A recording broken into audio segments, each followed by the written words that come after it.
Russia అధ్యక్షుడు Putin కీలకమైనటువంటి ప్రకటన చేశారు. అమెరికా ప్రతిపాదిస్తున్నటువంటి 28 పాయింట్ల శాంతి ఫార్ములా అనే దానికి అంగీకరిస్తున్నట్టు ప్రకటించాడు. ఇది మొదటి దశ మాత్రమే అని చెప్పుకొచ్చాడు. ఉక్రెయిన్ అనేటటువంటిది గ్లోబల్ పవర్ ప్లేయర్స్ చేతుల్లో నలిగిపోయింది అన్నటువంటి విషయాన్ని చెప్పుకొచ్చారు. ఓవరాల్గా చూస్తే యుద్ధం ముగింపుకి తను అంగీకారం. అందులో భాగంగా ఇప్పటిదాకా రష్యా ఆక్రమించుకున్న ప్రాంతాలు రష్యా చేతిలోనే ఉంటాయి. రష్యా ఏది వదిలిపెట్టదు. ఉక్రెయిన్ తన ఆధీనంలో ఉన్నటువంటి తన భూభాగంలోని కొంత కూడా వదిలేసుకోవాలి.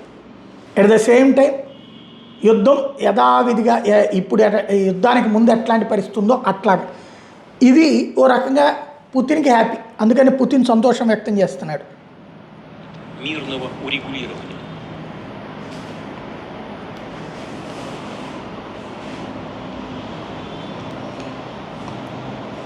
తాజాగా ఆ విషయాన్ని స్పష్టంగా పుతిన్ తనకు సంబంధించినటువంటి దాంట్లో చెప్పుకొచ్చాడు. పబ్లిక్ అక్కడ కోరుకుంటున్నారు శాంతిని, అమెరికా అదే చేస్తోందని.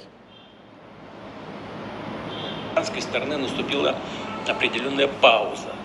И мы знаем, что это связано с фактическим отказом Украины от предложенного президентом Трампом плана мирного урегулирования. వాళ్ళ భాష మనకి అర్థం కాదు, కానీ పుతిన్ అయితే చాలా క్లియర్గా తన పాయింట్తో కట్టుబడి ఉన్నాడు.